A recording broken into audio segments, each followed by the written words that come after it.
জীবনে দেখেন চড়াই উতরাই সবকিছু থাকবে। আপনি একেবারেই যে সফল হবেন তা কিন্তু নয়। আপনার জীবনে ব্যর্থতা আসবেই, ব্যর্থতাকে নিয়ে আপনাকে এগিয়ে যেতে হবে। আপনার ব্যর্থতা আসলেই আপনি যদি দুশ্চিন্তায় পড়ে, বিষণ্ণতায় পড়ে, ধুমড়ে মুচড়ে ভেঙে পড়ে যান, তাহলে কেউ আপনাকে তুলতে আসবে না।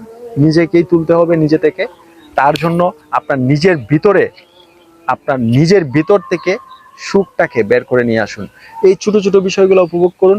এরকম জায়গায় এসে পাখির কিচিরমিচির শব্দ, তারপর পানির বয়ে যাওয়া, এই ভেঙে যাওয়া নদী, তারপর চারপাশে সবুজ প্রকৃতি, এই যে শিমুল গাছে দেখেন ফুল উঠতেছে, এখন শিমুল ফুল ফোটার সময়, এগুলা দেখুন, উপভোগ করুন, ভালো লাগবে।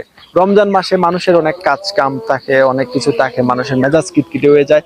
তো আপনার যদি মেজাজ কিটকিটে হয়ে যায় রোজা রেখে, তাহলে এরকম নীরব প্রাকৃতিক পরিবেশে এসে বসেই দেখুন কেমন লাগে। একা একা একটু নিজের সাথে কথা বলুন, নিজেকে টাইম দিন, দেখবেন অনেক ভালো লাগবে, অনেক সুখী ফিল করবেন।